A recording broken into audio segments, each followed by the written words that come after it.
I am PLO Lumumba here at the Acacia Swara Lodge, and we are talking about the Berlin Conference. We have talked about the Berlin Conference on several occasions, but it deserves some greater attention. What was the motivation behind the Berlin Conference? An African scholar, Dekeye Adebajo, who works at the University of Pretoria in South Africa, has written a book which all of us must strive to read, The Curse of Berlin, Africa After the Cold War. In that book, he exposes the philosophy and the ideology behind the Berlin Conference. But even outside of that book, we know that prior to the Berlin Conference, several European powers had been present in the continent of Africa as a sphere of trade. British East African Company, the Germans were here, the French had been present, the Danes had been present, the Swedes had been present, the Dutch had been present, the Italians had been present, the Spaniards had been present, the Portuguese had been present. All these countries were in different parts of Africa doing different things. Those who are in West Africa were focused initially, as we know, on slave trade. Then beyond slave trade, there was also the whole idea of cotton. The Portuguese, for example, when they went into Angola, they said the only cash crop that must be grown must be cotton, and everybody must grow cotton. We know that there was gold that was extracted from Ghana, which was then known as the Gold Coast. We know that there was rubber that was extracted from places such as Liberia and even Sierra Leone. In the eastern part of Africa, we know that the Germans were present and there were conflicts. The whole idea at that time, and the country that deserves mention in that regard, was Belgium. But we mentioned Belgium a little later because King Leopold of the Belgians, when he came to the heart of Africa in the Democratic Republic of Congo, actually saw it as his personal property. So within the continent of Africa, the European powers saw the continent as a hunting ground, and they were hunting for different things. And because they were contesting and hunting for different things, they were engaged in conflict. We'll remember, for example, in the southern part of Africa, the Anglo-Boer War, where the British were pitted against the Dutch. After the Dutch had entered into the Cape of Good Hope and Jan van Riebeck had set up shop down there, the British also came there, and these conflicts were becoming bloody and expensive for people whose main agenda was to ensure that they exploited the continent of Africa. It is in that context that Otto von Bismarck agreed to host the Berlin Conference in 1884 toward the end up to 1885, majorly at the instigation of King Leopold. In fact, some have described it as Leopold's meeting. But ultimately, the whole idea was to say, we are fighting in Africa. Why are we fighting? Why are we killing each other, and yet this continent can't be divided into spheres of influence? It is a group of hunters saying, there is so much to hunt. There are so many animals in the jungle. Why are we fighting? Why don't we just divide our territories? And once we have divided our territories, then we ensure that everybody respects their boundaries. And this is exactly what happened. It happened with the consequence that at Berlin, there were countries that were allotted their parcels of land. So if you look at Africa, the French had their own sphere of influence, and this sphere of influence was majorly in western part of Africa, in what is now known as the Sahel, covering countries including Algeria, Morocco, Niger, Burkina Faso, what is now called Benin, which was Dahomey, Togo, Gabon, that was French. The Italians also had their sphere of influence, and they had it in Libya.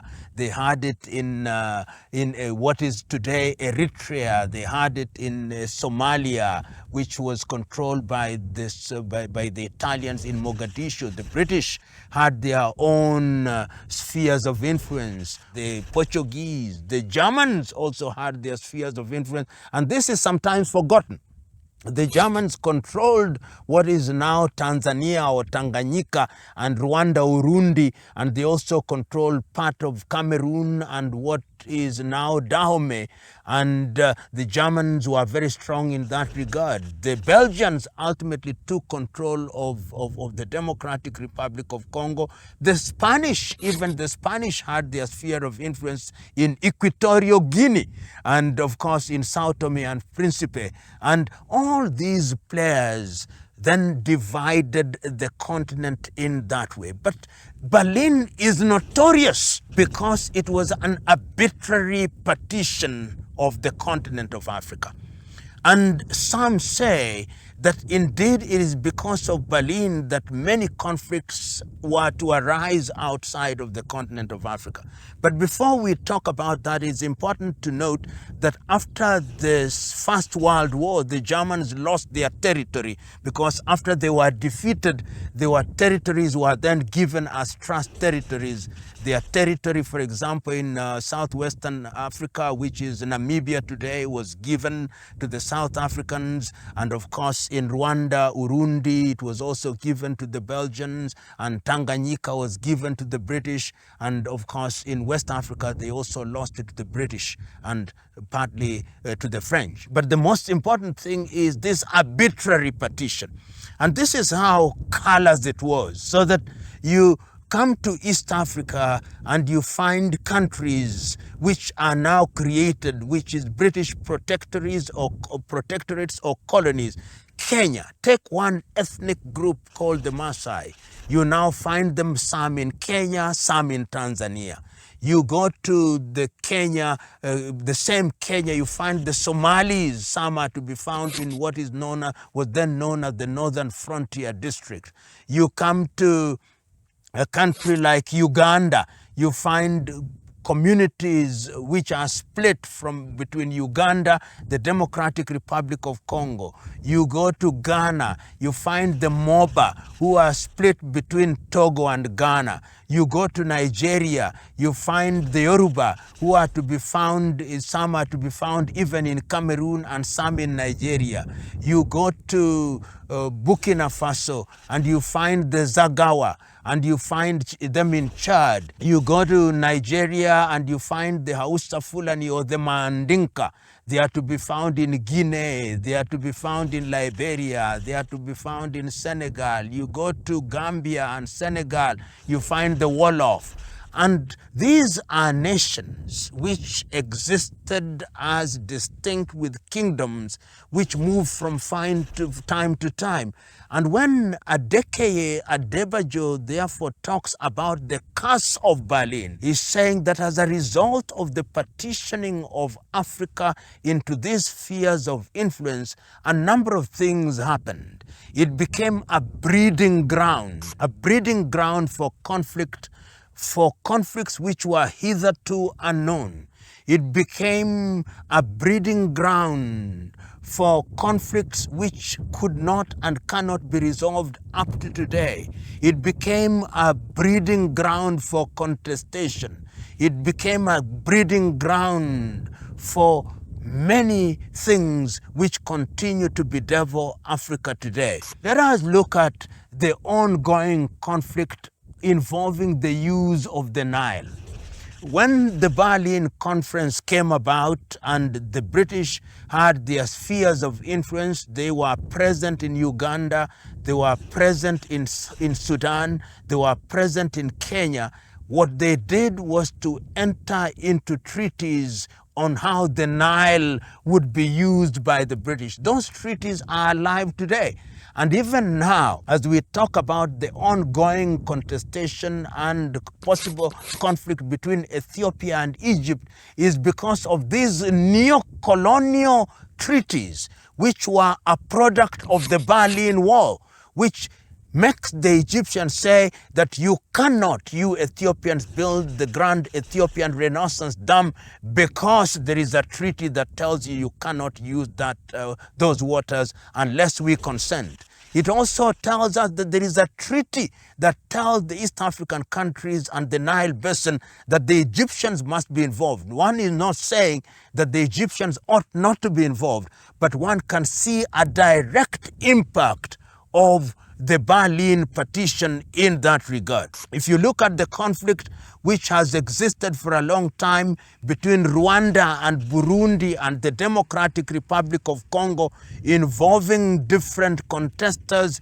including contemporarily what the army that is called the M23, or the group that is called the M23, we see that even the genocide that has taken place in Rwanda over the years, the 1959 and 1994 genocide, as a result of the partition that took place in Berlin in 1884, 1885. If you look at the contestation in countries such as Namibia, when you talk at the contest between the Nama and the Herero, it is because of this Berlin partition. If you look at the contest that exists between Ethiopia and Somalia, it is because of the Berlin conference which led to the partition.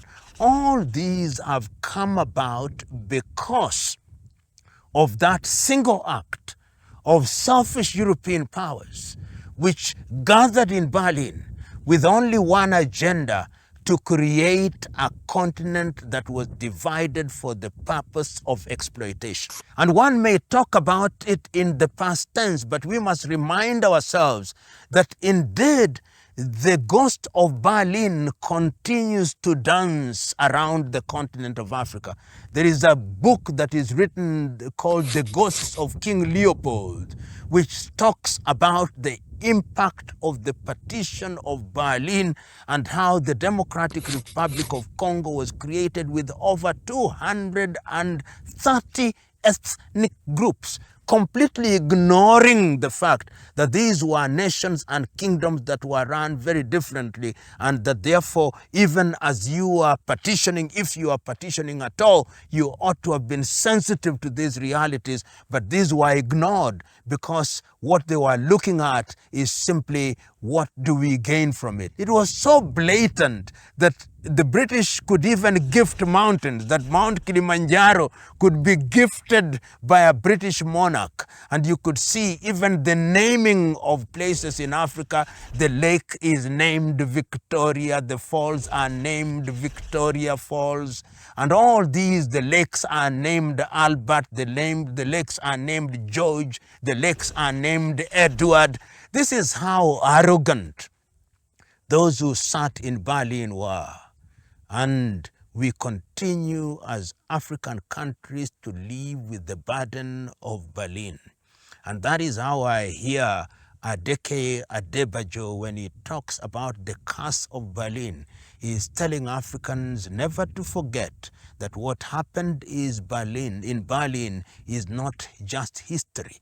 We are living with it today. Boundaries that we are so wedded to, the boundaries that we fight about, were boundaries that were imposed on the continent of Africa.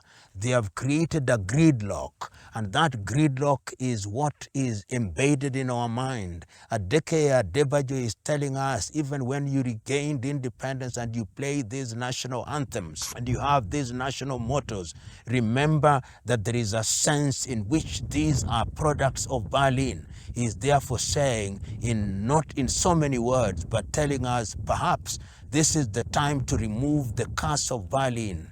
And this curse of Berlin can only be removed if we begin to look at the boundaries not as gridlocks, but merely for purposes of administration, so that we can exorcise the ghost of Berlin, a dangerous ghost which continues to dance its macabre dance of death a death which is painful.